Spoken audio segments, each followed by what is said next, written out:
Welcome students. Today we are going to start 8th chapter of history, that is women, caste and reform.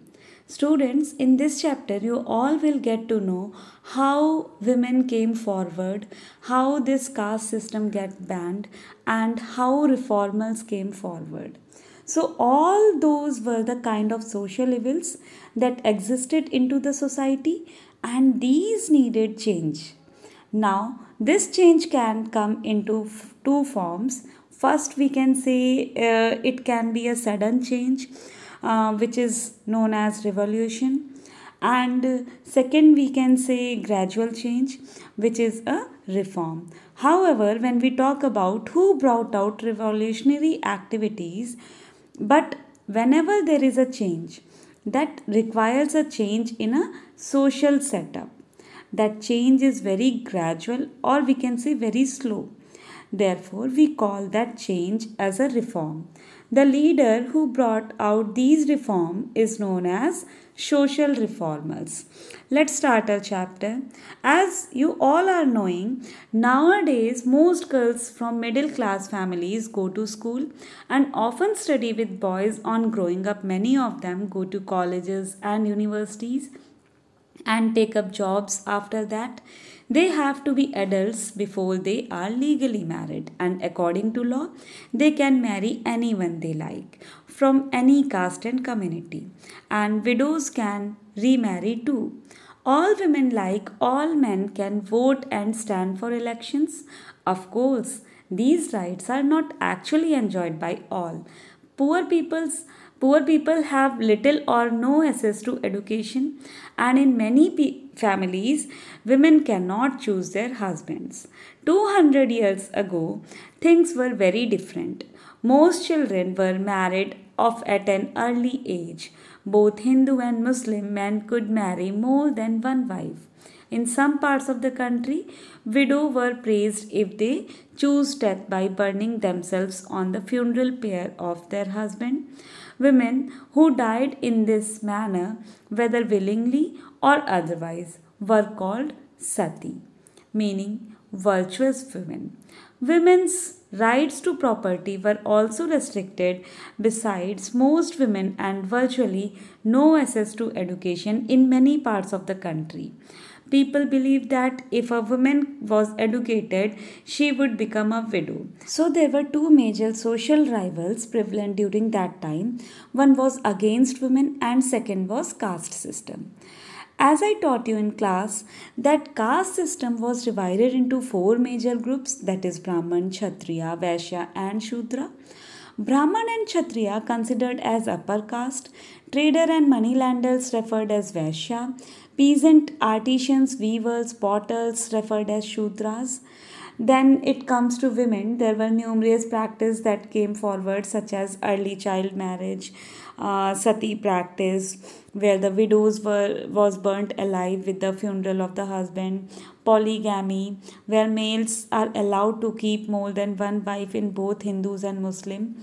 So all these kind of social evils that existed in the society, and these kind of things need change. So students, from the early 19th century, we find debates on discussions about social customs and practice taking on a new character. One important reason for this was the development of new forms.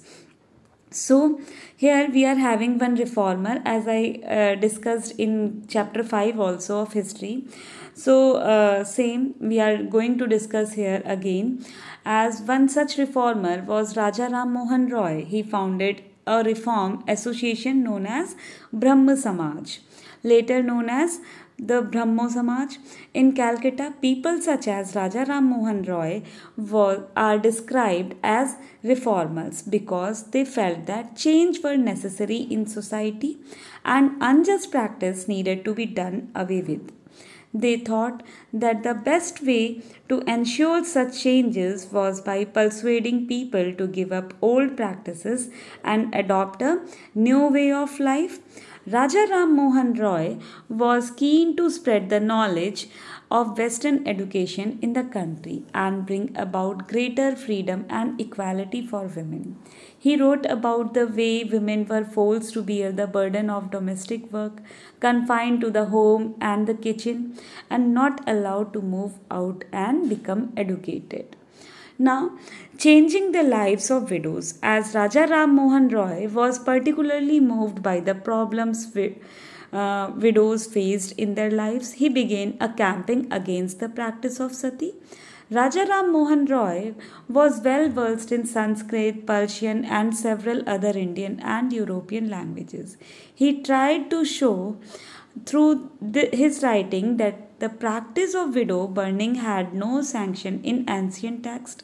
By the early 19th century, as you have read in chapter 7, many British officials had also begun to criticize Indian tradition and customs. They were therefore more than willing to listen to Raja Ram Mohan Roy, who was reputed to be learned man. In 1829, sati was banned. Beta, this is very important question. In which year sati practice was banned? So you have to mark in 1829 sati was banned. The strategy adopted by Raja Ram Mohan Roy was used by later reformers as well. Whenever they wished to challenge a practice that seemed harmful, they tried to find a verse or sentence in the ancient sacred text that supported their point of view. They then suggested that the practice as it existed at present was against early tradition. Here you all can see one hook swing festival was also celebrated in those days. As this festival was very popular in those days. So what is happening in this? Devotee underwent a peculiar of suffering as a part of ritual worship. With hooks pierced through their skin, they swung themselves on a wheel. And it's so painful, students. In the early 19th century, when European officials began criticizing Indian customs and rituals as barbaric, this was one of the rituals that came under attack. Another reform started from Bengal was versed by Ishwar Chandra Vidyasagar. He worked around the issue of widow remarriage. Ishwar Chandra Vidyasagar used the ancient text of suggest that widow could remarry. Okay, his suggestion was adopted by British officials and a law was passed in 1856 permitting widow remarriage. Those who were against the remarriage of widow opposed Vidyasagar and even boycotted him. And by the second half of the 19th century, the movement in favor of widow remarriage spread to other parts of the country. In the Telugu speaking areas of the Madras Presidency, Veerasalingam Pantulu formed an association for widow remarriage.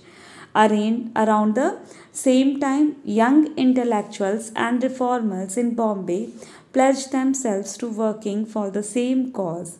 In the north, Swami Dayanand Saraswati, who founded the reform association called Arya Samaj, also supported widow remarriage. So beta, as now this is very important thing कि you have to remind one more thing. Who was the founder of Arya Samaj? So beta, Swami Dayanand Saraswati was the founder of Arya Samaj. In the later part of the century, school for girls were established by the Arya Samaj in Punjab and Jyotirao Phule in Maharashtra.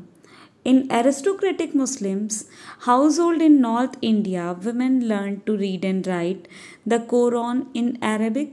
They were taught by women who came home to teach.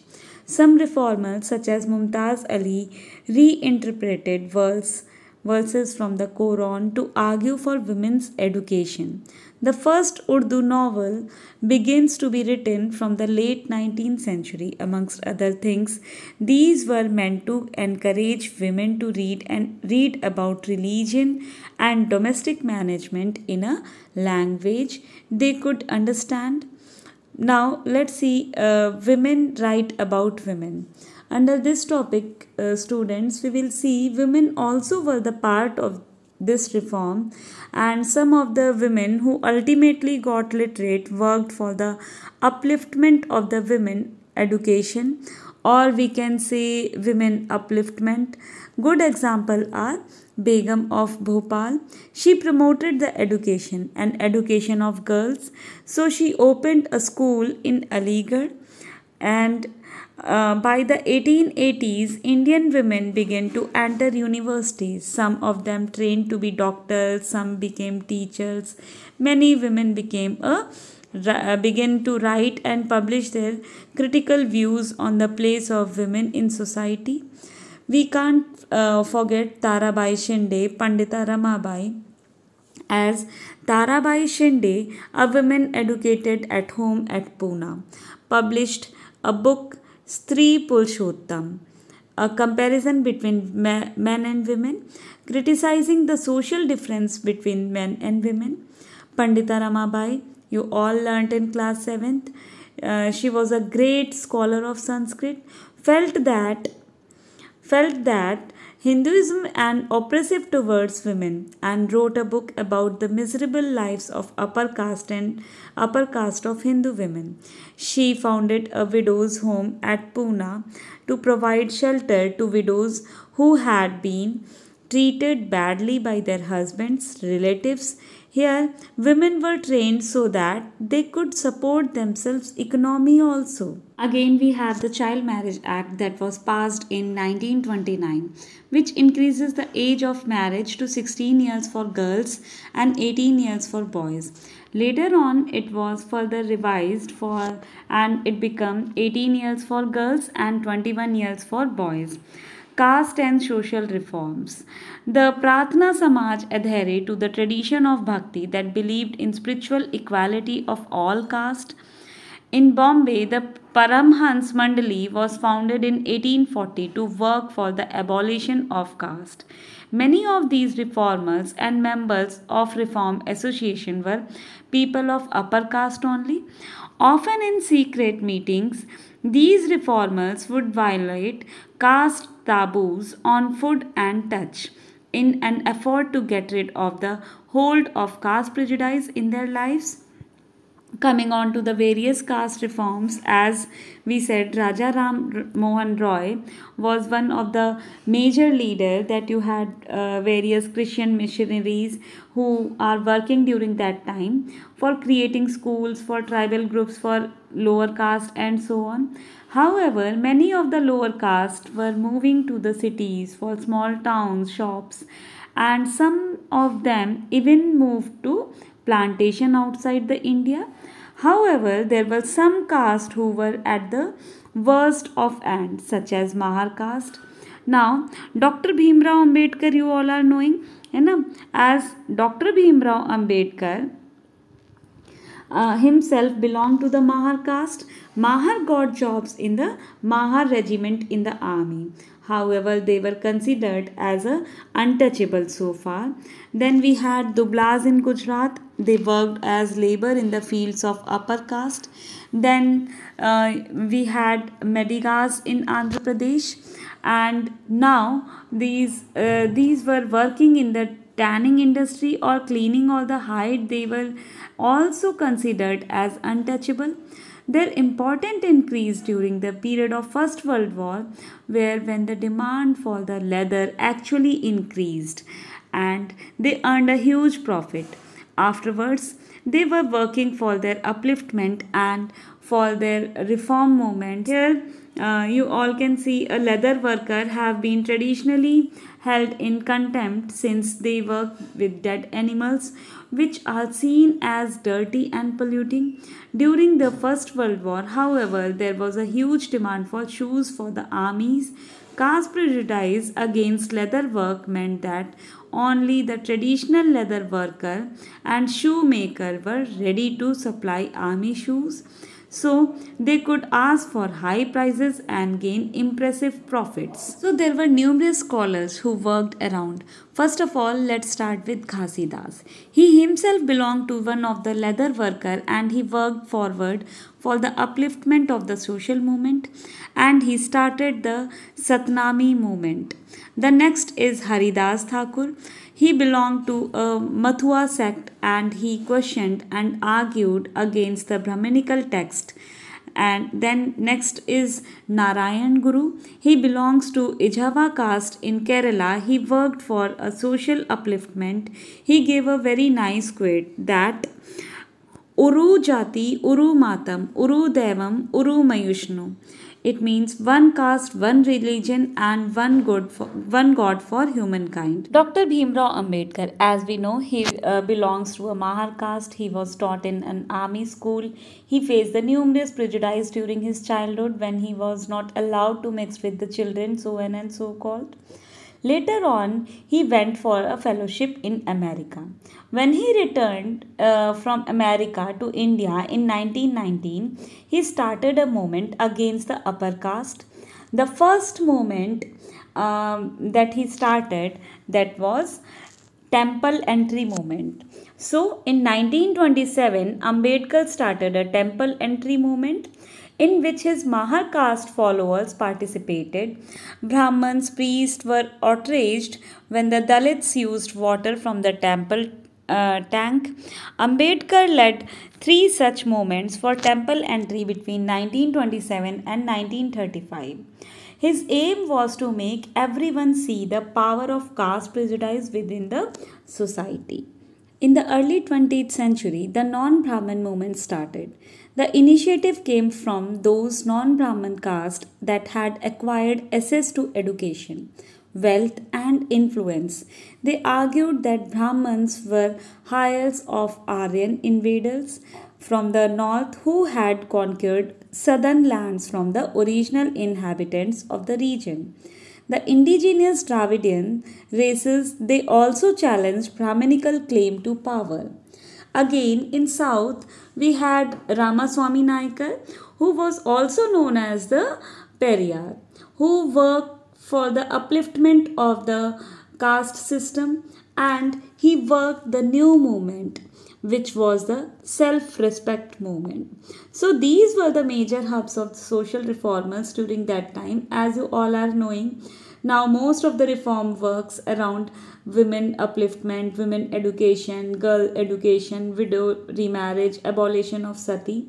The reformers such as Ramaswamy and numerous reformers of lower caste and middle class, you had the movement that started, that is the caste system.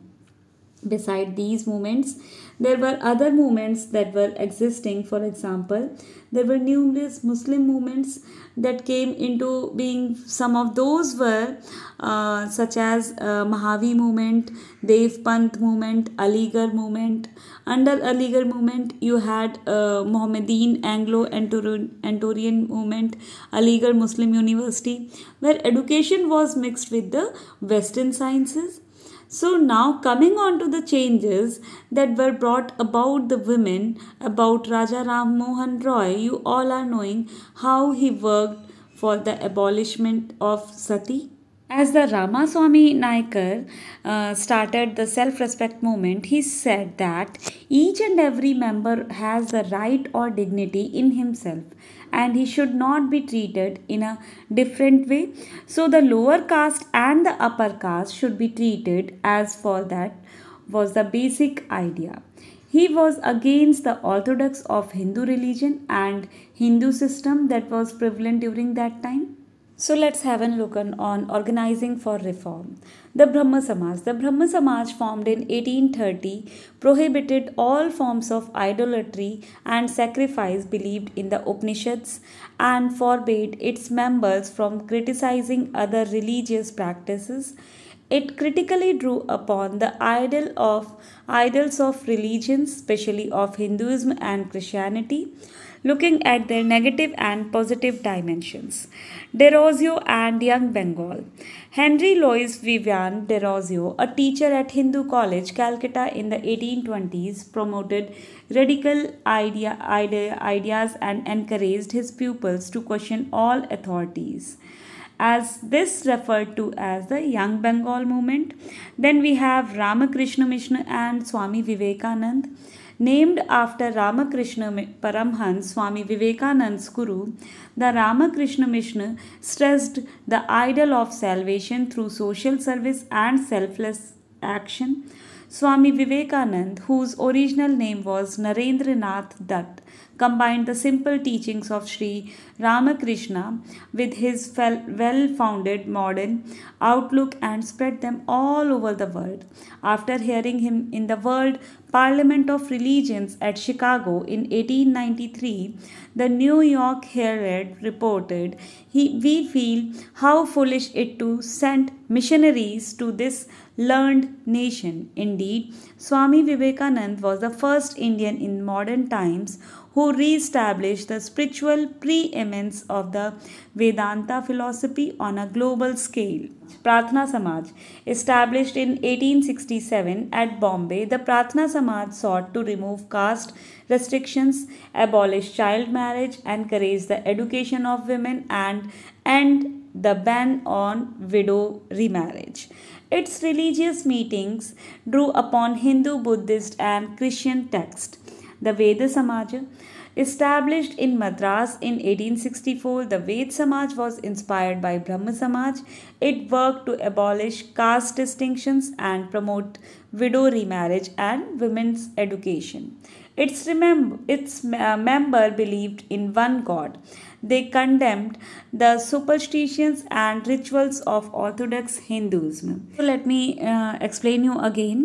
As you all are knowing, in India, so many reformers came forward.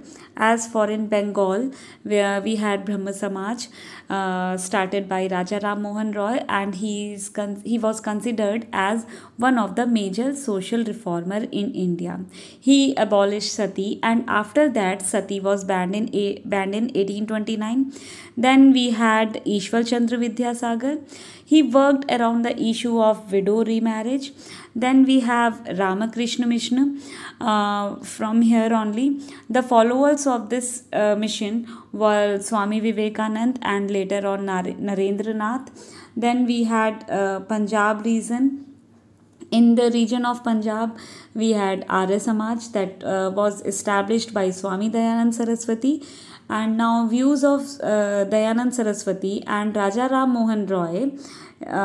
We are talking about Punjab and Bengal, है ना? Dayanand Saraswati and Raja Ram Mohan Roy. So, as they were very similar with the aspects. Both of them was working for social reforms. Still, there were some differences that were existed. So, Raja Ram Mohan Roy was believed in Vedas, Upanishads, and Purans. However, Dayanand Saraswati or Arya Samaj strictly followed Vedas and gave the slogan "Written to Vedas." Another important difference was Raja Ram Mohan Roy believed in Islam, Christianity, and Hinduism should coexist. However, Dayanand Saraswati worked around the superiority of Hinduism during that time. However, they brought around numerous reforms, mainly for girls' education. Numerous schools were established during that time. From Punjab, they were moved to Bombay. Okay, in the name of Bombay, we had Arya Samaj that was established under Satyarth Prakash. Okay, and in Maharashtra itself, there are numerous other movements which has started, such as Pratna Samaj that was established. Then you had movements of Jyotirao Phule.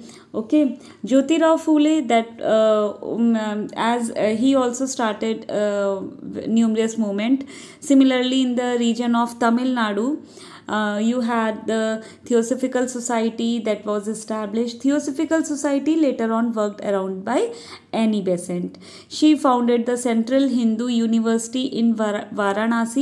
Okay, as this is BHU only. Okay, again in South we had Ramaswamy Naikar, who was also known as Periyar, who worked for the upliftment of the caste system, and he started new movement, which was the self-respect movement. So these were the major hubs of social reforms during that time. As you all are knowing, that most of the reforms worked around women upliftment, women education, girl education, widow remarriage, abolition of sati. So students, as you all are knowing, in every time in history we are having one worldwide description. So here we are having worldwide description of black slaves. Now, coming on to the state of blacks. So, in Africa, you have the blacks that were moving to America, and in America, you had the American Revolution, where the liberation of blacks were talked about again. In one of the major leader who fought against in slavery, Abraham Lincoln, and he said that it could be a root cause of good democracy if we want to establish. Okay, now what was happening? Black people were captured and brought from Africa to America, sold to white planters, and made to work on cotton and other plantations.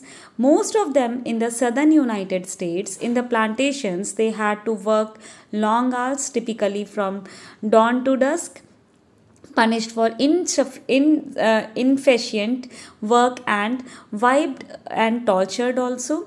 Many people, white and black, opposed slavery through organized protest. In doing so, they invoked the spirit of the American Revolution of 1776, exhorting. So, see your declaration, Americans. So, in this moving Gettysburg Address, Abraham Lincoln held that those who had fought slavery had done so for the cause of democracy. He urged the people to strive for racial equality, so that government of the people, by the people, for the people shall not perish from the earth. So this is how our explanation of this chapter is done. Now let's move to question and answers. So students, here you are having very interesting question. What social ideas did the following people support? Raja Ram Mohan Roy. So Raja Ram Mohan Roy, ban of sati. Dayanand Saraswati, widow marriage. Varanselingam Pantavlu, widow remarriage. Jyotirrao Phule, equality amongst caste. Pandita Ramabai, women's education. Periyar, equality to untouchables. Mumtaz Ali, women's education. Ishwar Chandra Vidyasagar, widow remarriage. Now let's go on to true false. First one is, when the British captured Bengal, they framed many new laws to regulate the rules regarding marriage, adoption, the inheritance of property, etc. So your answer is true. Next is, social reformers had to discard the ancient text in order to argue for reform in social practice. Answer is false. Then reformers got full support from all sections of the people of the country. Answer is false. The Child Marriage Restraint Act was passed in 1829. Answer is false. So now question number 3. How did the knowledge of ancient text help the reformers promote new laws? So your answer is, the reformer tried to convince people that widow burning, caste distinctions, child marriage, etc. had no sanction in ancient text. Their knowledge of ancient text gave them immense confidence and moral support, which they utilized in promoting new laws. They did not get feared when people raised voice against the reforms they had brought. Now question number 4 is, what were the different reasons people had for not sending girls to school? So your answer is, the following were the different reasons people had for not sending girls to school. First one is, they feared that if girls attend school regularly, then they may not be able to fulfill their domestic duties. Secondly, we can say girls had to travel through public places in order to reach school. People felt that this would have a corrupting influence on girls. Thirdly, we can say in many parts of the country, it was believed that if a girl or a woman was educated, she would become widow in future. So on and so called, we are having more few points, and you can add your points, your views. Okay, now question number 5.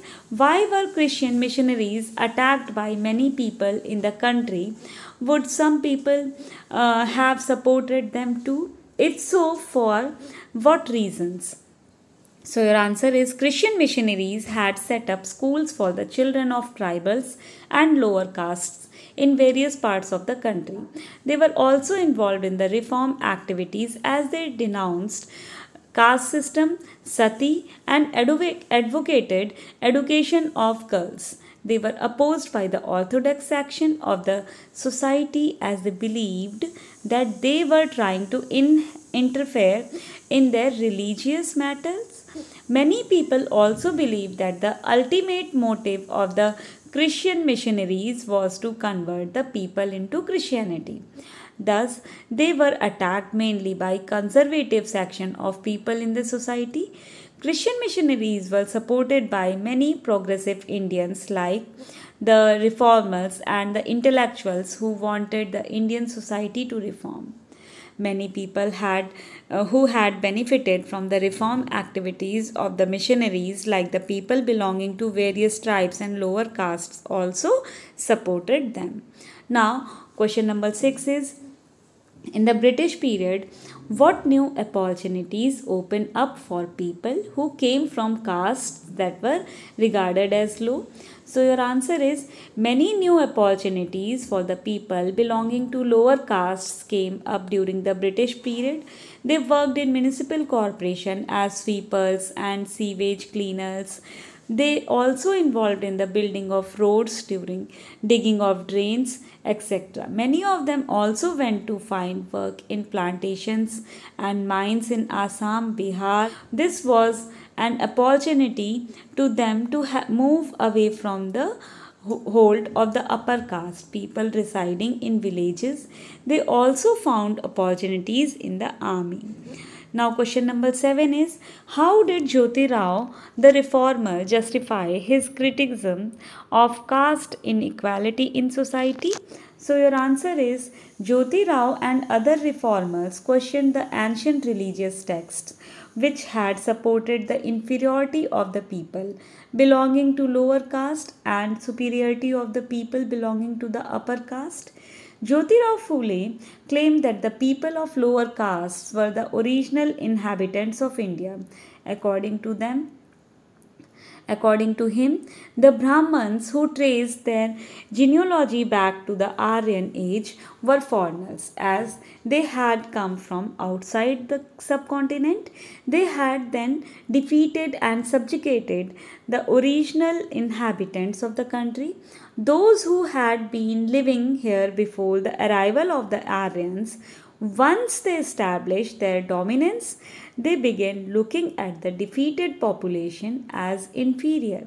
He felt that the upper caste and therefore no right to the land and power. The land belonged to the indigenous people who belonged to the low caste, like Sri Narayan Guru, another reformer who criticized caste inequality in society, proclaimed the ideals of unity of all people within one sect or caste, and inspired them to have faith in one Guru himself.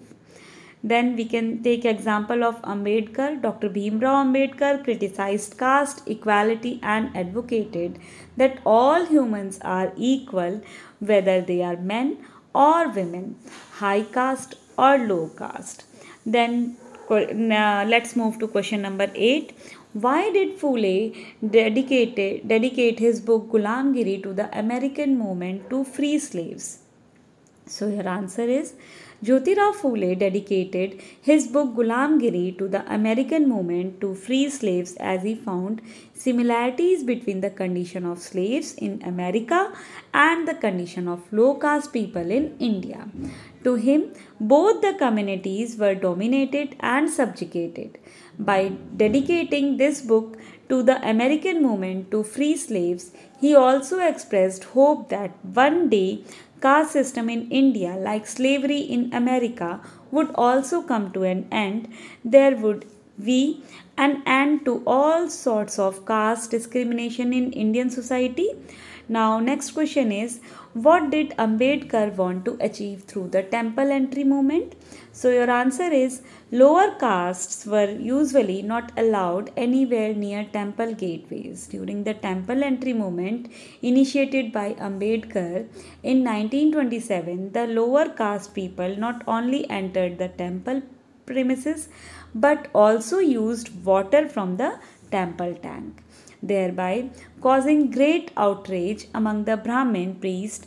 Through this movement, Ambedkar wished to make everyone see the power of caste prejudice in society.